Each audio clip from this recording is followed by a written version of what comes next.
Hi all, welcome to the new video.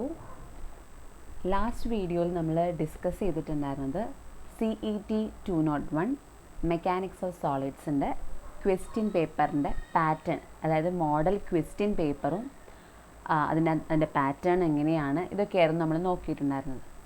And pattern അവിടെ പരിചയപ്പെടാൻ മാത്രമല്ല പാർട്ട് എയിൽ വരുന്ന ഒരു 10 ക്വസ്റ്റ്യൻസ് ഉണ്ട്. ആ 10 ക്വസ്റ്റ്യൻസ് നമ്മൾ ആ വീഡിയോയിൽ ഡിസ്കസ് ചെയ്തിട്ടുണ്ടായിരുന്നു. ഇനി നമുക്കതിൻ്റെ പാർട്ട് ബി നോക്കാം. പാർട്ട് ബിയിൽ വരുന്നത് ഓരോ മൊഡ്യൂളിൽ നിന്നും 2 ക്വസ്റ്റ്യൻസ് ഈച്ച് ആണ്. അതായത് മൊഡ്യൂൾ 1 നിന്ന് 2 ക്വസ്റ്റ്യൻ, മൊഡ്യൂൾ 2 നിന്ന് 2 question, so on.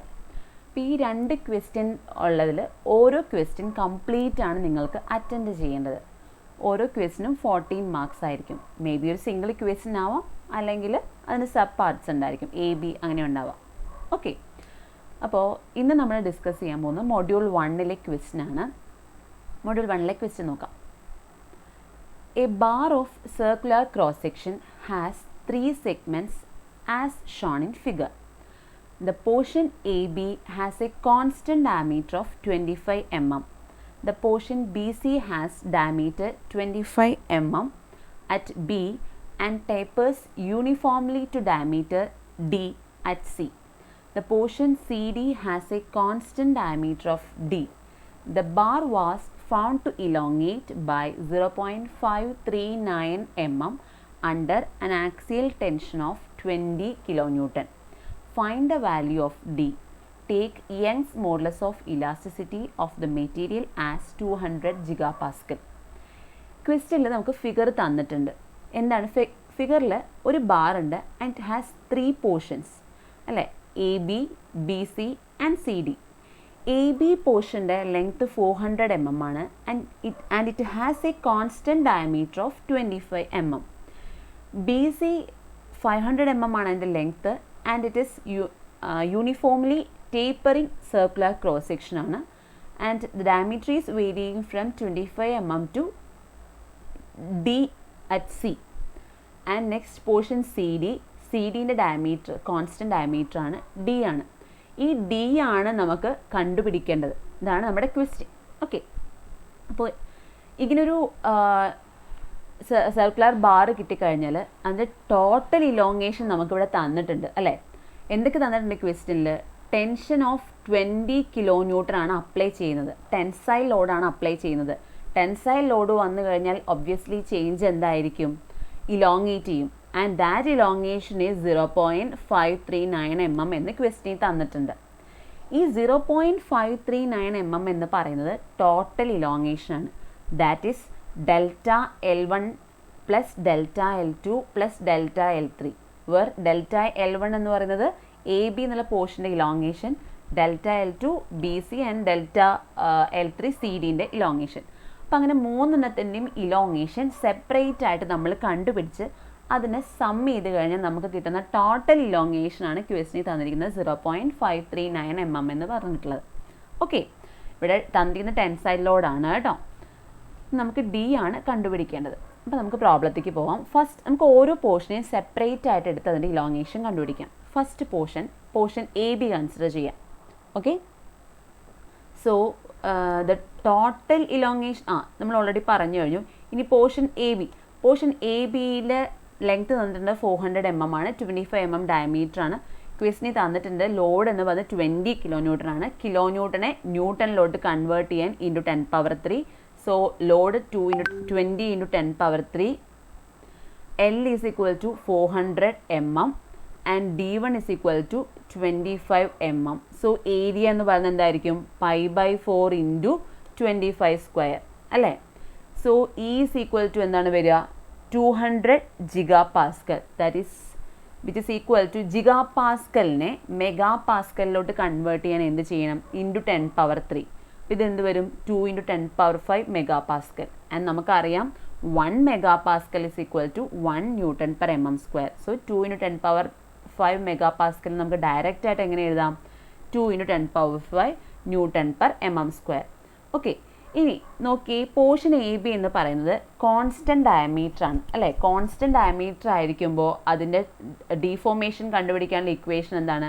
Changing length or deformation കണ്ടുപിടിക്കാനുള്ള ഇക്വേഷൻ എന്താണ്? Delta is equal to PL/AE. This is the equation അല്ലേ. ഇനി നമുക്ക് എന്ത് ചെയ്താൽ മതി, ജസ്റ്റ് ഗിവൺ ഡാറ്റാസ് അതിനകത്ത് അങ്ങ് സബ്സ്റ്റിറ്റ്യൂട്ട് ചെയ്ത് കൊടുത്താൽ മതി. പിയുടെ വാല്യൂ തന്നിട്ടുണ്ട് 20 × 10⁻³ ആൻഡ് L 400 mm ആണ്. Area π/4 × 25² and E 2 × 10⁻5. Okay, so അത് സബ്സ്റ്റിറ്റ്യൂട്ട് ചെയ്ത് കഴിഞ്ഞാൽ we will get it as 0.081 mm. Okay, അതായത് പോർഷൻ എ ബിയുടെ ഇലോങ്ങേഷൻ നമുക്ക് കിട്ടി. എത്രയാണ്? 0.081 mm എന്ന് കിട്ടി. അതവിടെ നിൽക്കട്ടെ. ഇത് ഫസ്റ്റ് വൺ ആയിട്ട് നമ്മൾ കൺസിഡർ ചെയ്യുന്നു. ഇനി നമുക്ക് പോർഷൻ ബി സിയിലോട്ട് പോവാം. Okay, portion B C consider ചെയ്യുമ്പോൾ പോർഷൻ ബി സിയുടെ ലെങ്ത്ത് തന്നിട്ടുണ്ട് 500 mm ആണ്. അതിൻ്റെ ഡയമീറ്റർ എന്ന് വെച്ച് കഴിഞ്ഞാൽ ഒരു എൻഡിലെ ഡയമീറ്റർ 25 mm ആൻഡ് നെക്സ്റ്റ് എൻഡിലെ ഡയമീറ്റർ ഡിയുമാണ്. So it is a uniformly tapering circular റോഡാണ്. For a uniformly tapering circular rod, the change in length or the deformation is equal to 4PL divided by pi E d1 d2. ഇതാണ് equation. Okay, P നമ്മൾ already പറഞ്ഞു കഴിഞ്ഞു. 20 × 10⁻³ ആണ്. Length തന്നിട്ടുണ്ട് 500 mm ആണ്.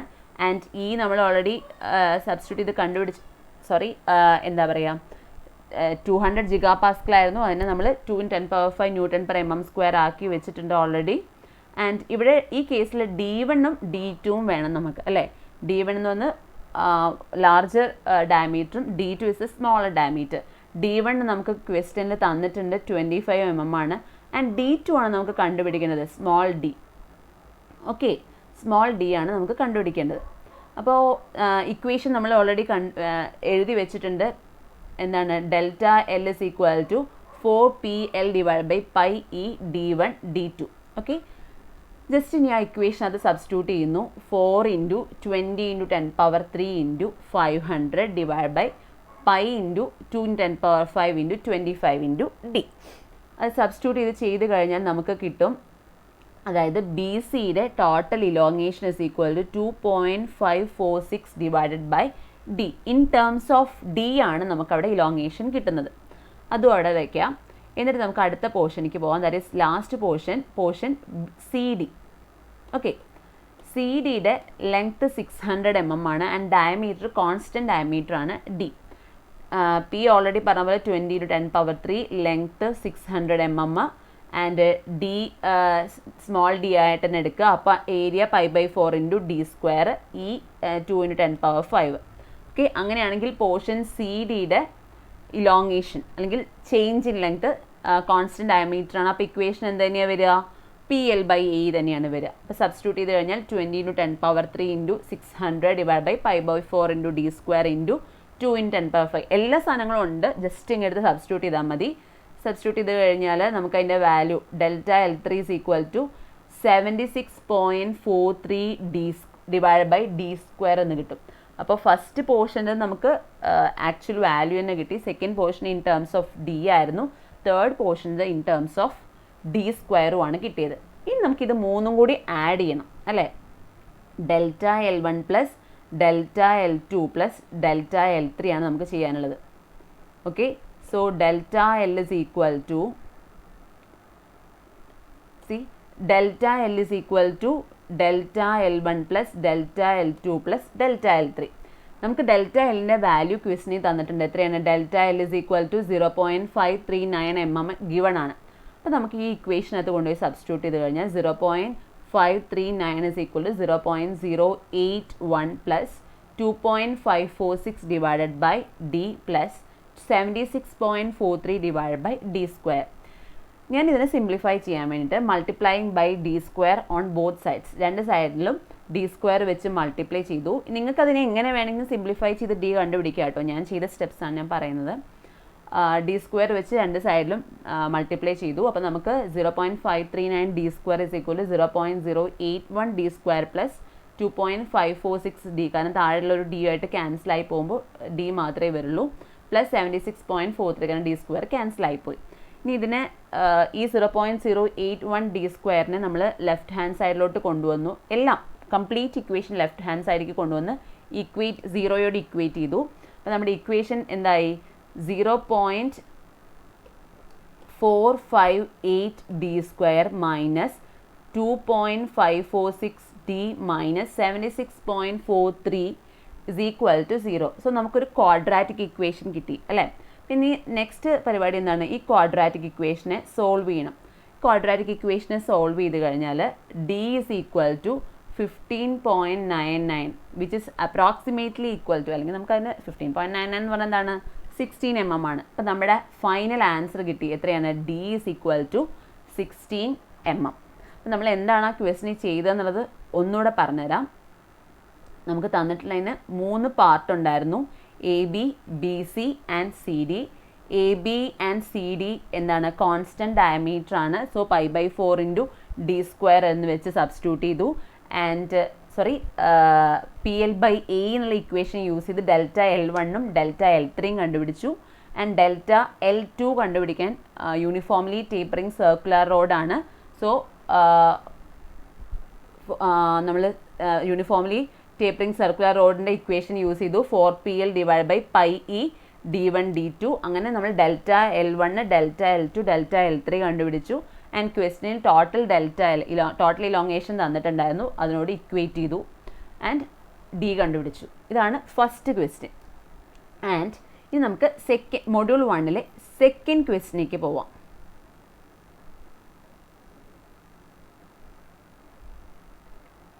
Okay, this is a second question from module 1. A steel rod of 25 mm diameter is placed in a hollow aluminum cylinder with internal diameter 30 mm and external diameter 40 mm. The steel rod projects 0.1 mm as shown. The bar carries compressive force of 70 kilonewton through a rigid bearing plate. Okay, ഫിഗറിൽ തന്നിട്ടുണ്ട്. Find the stresses in steel and aluminum bars. ES is equal to 200 gigapascal and EAL is equal to 120 gigapascal. Okay, ഇത്രയാണ് ക്വസ്റ്റ്യനിൽ പറഞ്ഞത്. ഞാൻ ഫിഗറിൽ ഇതെല്ലാം തന്നിട്ടുണ്ട്. എന്താ പറഞ്ഞിരിക്കുന്നത്, നമുക്കൊരു സ്റ്റീൽ റോഡ് ഉണ്ട്, അല്ലെങ്കിൽ ഒരു സ്റ്റീൽ റോഡ് ഉണ്ട് ഓഫ് 25 mm ഡയമീറ്റർ. ആൻഡ് ഇത് എവിടെയാണ് പ്ലേസ് ചെയ്തിരിക്കുന്നത്, ഒരു ഹോളോ അലുമിനിയം സിലിണ്ടറിനുള്ളിലാണ് ഈ സ്റ്റീൽ റോഡ് പ്ലേസ് ചെയ്തിരിക്കുന്നത്. And the diameter of external diameter of hollow aluminum cylinder is 40 mm and the internal diameter of the aluminum cylinder is 30 mm. Okay, അപ്പോൾ ഇതിനകത്താണ് 25 mm ഡയമീറ്ററിലെ steel rod place ചെയ്തിട്ടുള്ളത്. And ഈ steel റോഡിന് മേലെയായിട്ട് ഒരു rigid plate ഉണ്ട്. Okay, A rigid bearing plate is above the steel rod. And അതിൻ്റെ മേലെ ഒരു 70 kilonewton ലോഡ് അപ്ലൈ ചെയ്യുകയാണ് ചെയ്യുന്നത്. അങ്ങനെയാണെങ്കിൽ ഇവിടെ സ്റ്റീലിലും അലുമിനിയത്തിലും ഉണ്ടാവുന്ന സ്ട്രെസ് എത്രയാണെന്നുള്ളതാണ് നമുക്ക് കണ്ടുപിടിക്കേണ്ടത്. ഓക്കെ, ശ്രദ്ധിക്കേണ്ട ഒരു കാര്യം, അലുമിനിയത്തിൻ്റെ ലെങ്ത്ത് 300 mm സ്റ്റീലിൻ്റെ ലെങ്ത്ത് അതിനേക്കാൾ ഒരു 0.1 mm കൂടെ കൂടുതലാണ്. ഓക്കെ, അപ്പോൾ ഇവിടെ 70 kilonewton ലോഡ് അപ്ലൈ ചെയ്യുന്ന സമയത്ത് ആദ്യം ഡിഫോർമേഷൻ വരെ എന്തിലായിരിക്കും, സ്റ്റീലിലായിരിക്കും.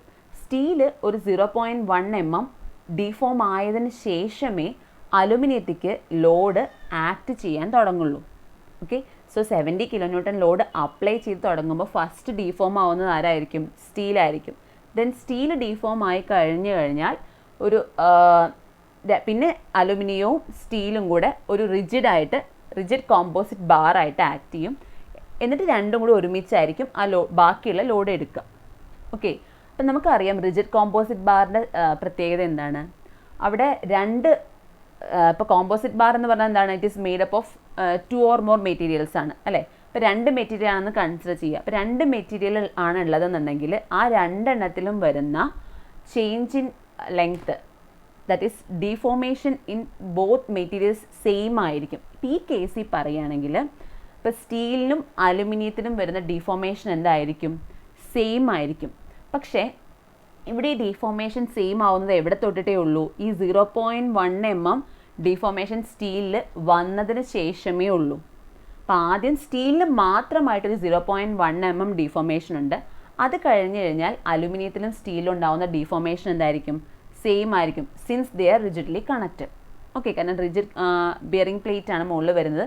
അപ്പോൾ അത് ഒരുമിച്ച് എത്തിക്കഴിഞ്ഞാൽ പിന്നെ സ്റ്റീലിലുണ്ടാവുന്ന ഡിഫോർമേഷനും അലുമിനിയത്തിലുണ്ടാവുന്ന ഡിഫോർമേഷനും എന്തായിരിക്കും? സെയിം ആയിരിക്കും. അപ്പോൾ നമുക്ക് എങ്ങനെ എഴുതാം? Deformation in steel is equal to deformation in aluminium plus 0.1 എന്ന് എഴുതാം. ഓക്കെ, അതാണ് ഒരു കണ്ടീഷൻ. ആൻഡ് സെക്കൻഡ് കണ്ടീഷൻ എന്താണ്? ടോട്ടൽ ലോഡ് 70 ആണ്. ഈ 70 കിലോ ന്യൂട്ടൺ ആണ് സ്റ്റീലും അലുമിനിയവും കൂടെ എടുക്കുന്നത്. സ്റ്റീലും അലുമിനിയത്തിലും സെയിം ആണെന്ന് പറയുന്നില്ല. സ്റ്റീലും അലുമിനിയവും കൂടെ എടുക്കുന്ന ടോട്ടൽ ലോഡ് എത്രയാണ്? 70 കിലോ ന്യൂട്ടൺ ആണ്. That is PST plus PAL എന്ന് വെച്ച് കഴിഞ്ഞാൽ സ്റ്റീലിനാണ് ST എന്ന് പറയുന്നത്, അലുമിനിയത്തിനാണ് AL എന്ന് പറയുന്നത്. അപ്പോൾ PST plus PAL is equal to 70 എന്ന് നമുക്ക് പറയാം. ഈ രണ്ട് കണ്ടീഷൻസ് മതി. ഇത് യൂസ് ചെയ്തിട്ട് നമുക്ക് ഈ പ്രോബ്ലം സോൾവ് ചെയ്യാം. നമുക്ക് നോക്കാം എങ്ങനെയാണ് സോൾവ് ചെയ്യുന്നതെന്ന്. ഓക്കെ, നമുക്ക് ക്വസ്റ്റ്യൻ തന്നിട്ടുണ്ട്. Modulus of elasticity of steel എത്രയാണ്? EST is equal to 200 GPa എന്ന് തന്നിട്ടുണ്ട്. സോ അതിനെ കൺവേർട്ട് ചെയ്യുമ്പോൾ 200 × 10⁻³ Nm/mm². And modulus of elasticity of aluminium തന്നിട്ടുണ്ട്. That is EAL is equal to 120 GPa. Okay, 200 × 10⁻³ Nm² for steel and 120 × 10⁻³ Nm² for aluminium. Okay, then വേറെ എന്താണ്? Cross sectional area of steel കണ്ടുപിടിക്കാം അല്ലേ? 25 mm diameter ആണ്. So π/4 × 25², that is 490.874 mm². അതുപോലെ aluminium സിലിണ്ടറിൻ്റെ external ഡയമീറ്ററും ഇൻറ്റേർണൽ ഡയമീറ്ററും തന്നിട്ടുണ്ട്. ഹോളോ ആയിരിക്കുമ്പോൾ ഏരിയ കണ്ടുപിടിക്കാനുള്ള, ക്രോസ് സെക്ഷണൽ ഏരിയ കണ്ടുപിടിക്കാനുള്ള ഇക്വേഷൻ എന്താണ്? π/4 × outer diameter square minus inner diameter square. So എന്ത് കിട്ടും? 549.78 mm² എന്ന് കിട്ടും. ഓക്കെ, നമ്മുടെ ഫസ്റ്റ് കണ്ടീഷൻ എന്താണ്? First condition change in that is deformation in steel is equal to deformation of aluminium plus 0.1 mm. ഇതാണ് ശ്രദ്ധിക്കേണ്ട ഫസ്റ്റ് പോയിന്റ് കേട്ടോ. Deformation, സ്റ്റീലിലെ ഡിഫോർമേഷൻ എന്ന് പറയുന്നത് അലുമിനിയത്തിൻ്റെ ഡിഫോർമേഷനോട് കൂടെ ഒരു 0.1 mm കൂടെ ആഡ് ചെയ്തതാണ്. ഓക്കെ, ഇനി ഡിഫോർമേഷൻ ഇൻ സ്റ്റീലും ഡിഫോർമേഷൻ ഇൻ അലുമിനിയം എങ്ങനെ കണ്ടുപിടിക്കാം? എങ്ങനെയാണ് ഡിഫോർമേഷൻ കണ്ടുപിടിക്കാനുള്ള ഇക്വേഷൻ എന്താ? PL/A അല്ലേ? അപ്പോൾ ആ PL/Aക്ക് അത് കൊണ്ടുപോയിട്ട് സബ്സ്റ്റിറ്റ്യൂട്ട് ചെയ്യുമ്പോൾ P/Aനെ നമുക്ക് ഒറ്റയ്ക്ക് അങ്ങ് സിഗ്മ എന്നായിട്ട് എടുക്കാം അല്ലേ? P/A is equal to sigma എന്ന് സബ്സ്റ്റിറ്റ്യൂട്ട് ചെയ്തു. So sigma L/E. ഞാൻ സ്റ്റീലിനെ ST എന്നും അലുമിനിയത്തിനെ AL എന്നും വെച്ചിട്ടാണ് ഡിനോട്ട് ചെയ്തിരിക്കുന്നത്. സോ ഇക്വേഷൻ എങ്ങനെ മാറും?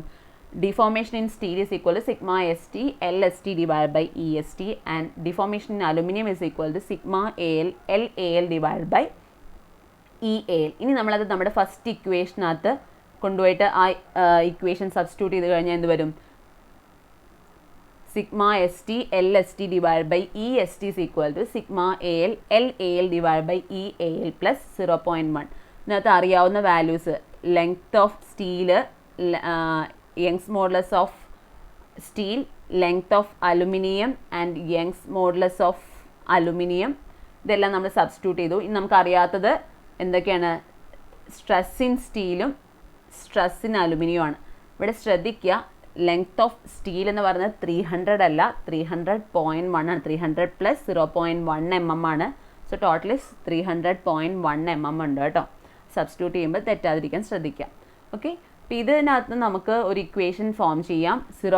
ഇത് സോൾവ് ചെയ്തിട്ട് നമ്മൾ എഴുതുന്നതാണ്. 0.0015 sigma ST is equal to 0.0025 sigma AL plus 0.1. Okay, അപ്പോൾ ഈ ഇക്വേഷൻ ഇവിടെ keep it as equation number 2. ഇനി ഞാൻ പറഞ്ഞു സെക്കൻഡ് കണ്ടീഷൻ, നമ്മുടെ മൈൻഡിൽ വേണ്ട സെക്കൻഡ് കണ്ടീഷൻ എന്താണ്? Total load is equal to load in steel plus load in aluminium. Okay, total load that is 70 kN എന്ന് പറയുന്നത് സ്റ്റീലിലുള്ള ലോഡും അലുമിനിയത്തിലുള്ള ലോഡിൻ്റെയും കൂടെ സമ്മാണ്. അപ്പോൾ ഈ ലോഡിന് നമുക്ക് എന്ത് ചെയ്യാം? സ്ട്രെസ്സിൻ്റെയും ഏരിയൻ്റെയും കൂടി ടേമിൽ എഴുതാം അല്ലേ? Stress is equal to load by area ആണല്ലോ. അപ്പോൾ ലോഡ് എന്ന് പറയുന്നത് എന്ത് എഴുതാം? സ്ട്രെസ് ഇൻറ്റു ഏരിയ എന്ന് എഴുതാം. സോ ആ ഇക്വേഷൻ നമ്മൾ ചേഞ്ച് ചെയ്ത് എഴുതി sigma ST AST plus sigma AL into AAL. Okay, so 70 into that is P എന്ന് പറഞ്ഞാൽ എത്രയാണ്? 70 × 10⁻³ is equal to sigma ST into area of steel നമ്മൾ കണ്ടുപിടിച്ച് വെച്ചിട്ടുണ്ട് 490.874 plus sigma AL into area of aluminium 549.78. ഇതൊക്കെ നമ്മൾ ഓൾറെഡി കണ്ടുപിടിച്ച വാല്യൂസാണ്, just substitute ചെയ്യുന്നു എന്ന് മാത്രം. ഓക്കെ, പിന്നെ നമ്മുടെ സെക്കൻഡ് ഇക്വേഷനകത്ത് നിന്ന് നമുക്ക് സിഗ്മ എസ് ടീനെ in terms of sigma aluminium എഴുതാം. ഓക്കെ, അപ്പോൾ sigma S T is equal to എന്ത് കിട്ടും? 1.667 sigma aluminium plus 66.67. That is ഇത് സിഗ്മ എസ് ടീനെ ഇവിടെ വെച്ചിട്ട് ഈ 0.0015 വെച്ചിട്ട് ഈ രണ്ട് ടേമിനെയും ഡിവൈഡ് ചെയ്തു. അങ്ങനെയാണ് നമുക്ക് ഫോർത്ത് ഇക്വേഷൻ കിട്ടുന്നത്. Sigma S T in terms of sigma aluminium കിട്ടി. ഇനി നമ്മൾ ഈ സിഗ്മ എസ് ടിയുടെ value in terms of sigma aluminium നമ്മൾ തേർഡ് ഇക്വേഷനകത്ത് കൊണ്ടുപോയി സബ്സ്റ്റിറ്റ്യൂട്ട് ചെയ്യണം. അപ്പോൾ നമ്മുടെ തേർഡ് ഇക്വേഷൻ എങ്ങനെ മാറും? തേർഡ് ഇക്വേഷൻ നോക്കി, it will change to 70 × 10⁻³ is equal to 1.667 sigma AL plus 66.67 into 490.874 ഇവിടെ ഓൾറെഡി ഉള്ളത് തന്നെ plus sigma AL into 549.78. Okay, നമുക്ക് ഈ ഇക്വേഷനെ സോൾവ് ചെയ്യാം. ഈ ഇക്വേഷനെ സോൾവ് ചെയ്ത് കഴിഞ്ഞാൽ എന്ത് വരും? Sigma AL is equal to 37288.157 divided by 1367.576 എന്ന് വരും, which is equal to 27.266 Nm². Okay, അപ്പോൾ ഇതിനകത്ത് നമുക്ക് അലുമിനിയത്തിലെ സ്ട്രെസ്സാണ് ഈ കിട്ടുന്നത്. Stress in aluminium is equal 27.266 Nm². Stress in aluminium കിട്ടിക്കഴിഞ്ഞാൽ അത് കൊണ്ടുപോയി ഫോർത്ത് ഇക്വേഷൻ അത് സബ്സ്റ്റിറ്റ്യൂട്ട് ചെയ്ത് കഴിഞ്ഞാൽ നമുക്ക് സ്റ്റീലിലെ സ്ട്രെസ് കിട്ടും. That is sigma S T is equal to 112.065 Nm². So നമുക്കിപ്പോൾ സ്റ്റീലിലെയും അലുമിനിയത്തിലെയും സ്ട്രെസ് കിട്ടി. ഇതായിരുന്നു നമ്മുടെ ക്വസ്റ്റ്യൻ. നമുക്ക് കണ്ടുപിടിക്കുന്നത് സ്റ്റീലിലെയും അലുമിനിയത്തിലെയും സ്ട്രെസ് ആയിരുന്നു. ഓക്കെ, അപ്പോൾ എന്താണ് ചെയ്തതെന്നുള്ളത് ഒന്നുകൂടെ പറഞ്ഞുതരാം. നമുക്കൊരു ഹോളോ അലുമിനിയം സെക്ഷനാണ് ഉണ്ടായിരുന്നത്. അതിനുള്ളിലൊരു സ്റ്റീൽ റോഡ് വെച്ചതായിരുന്നു. ആൻഡ് നമുക്കറിയാവുന്ന കാര്യം, റിജിഡ്ലി കണക്റ്റഡ് കോമ്പോസിറ്റ് ബാർ ആണെങ്കിൽ രണ്ടിലുണ്ടാവുന്ന ഡീഫോർമേഷൻ എന്തായിരിക്കും? സെയിം ആയിരിക്കും. പക്ഷേ ഇവിടെ സ്റ്റീലിന് മാത്രം സെപ്പറേറ്റ് ഒരു 0.1 mm ഡിഫോർമേഷൻ ആദ്യം സംഭവിക്കും. സോ നമുക്ക് എങ്ങനെ എഴുതായിരുന്നു? Deformation in steel is equal to deformation in aluminium plus 0.1 എന്ന് എഴുതാം. എന്നിട്ട് ആ ഡിഫോർമേഷൻ ഇൻ ടേംസ് ഓഫ് സ്ട്രെസ്സിൻ്റെ ടേമിൽ നമ്മൾ എഴുതിയിട്ട് അതൊരു ഇക്വേഷനായിട്ട് കീപ്പ് ചെയ്തു. പിന്നെ നമുക്കറിയാവുന്ന കാര്യം എന്ന് പറഞ്ഞാൽ ടോട്ടൽ ലോഡ് എന്ന് പറയുന്നത് ദാറ്റ് ഈസ് 70 kN, അല്ലെങ്കിൽ പി എന്ന് പറയുന്നത് കോമ്പോസിറ്റ് ബാറിൽ രണ്ട് മെറ്റീരിയലിലും ഉണ്ടാവുന്ന ലോഡിൻ്റെ സമ്മായിരിക്കും. അതായത് സ്റ്റീലിലെ ലോഡ് പ്ലസ് അലുമിനിയത്തിലെ load. So 70 is equal to രണ്ടിലെയും ലോഡിൻ്റെ സമ്മായിട്ട് എഴുതി. ആൻഡ് ലോഡിനെ നമ്മൾ സ്ട്രെസ്സിൻ്റെ ടേംസിലുള്ള ഇക്വേഷനാക്കി മാറ്റി. ഇപ്പോൾ രണ്ട് ഇക്വേഷൻസ്, രണ്ട് അൺനോൺസ് ആണ് വരിക. അതിനെ സോൾവ് ചെയ്തു ആൻഡ് നമുക്ക് അതിൻ്റെ ആൻസേഴ്സ് കിട്ടി. എന്തായിരുന്നു നമ്മുടെ answers? Stress in steel is equal to 112.065 Nm² and stress in aluminum is equal to 27.266 Nm². അപ്പോൾ ഈ രണ്ട് ക്വസ്റ്റ്യൻസ് ആണ് മൊഡ്യൂൾ 1-ൽ നിന്നുള്ളത്. ഇനി നമുക്ക് മൊഡ്യൂൾ 2-ലെ ക്വസ്റ്റ്യൻസ് ആണ് നോക്കാനുള്ളത്. അത് നമുക്ക് നെക്സ്റ്റ് വീഡിയോയിൽ നോക്കാം. Thank you.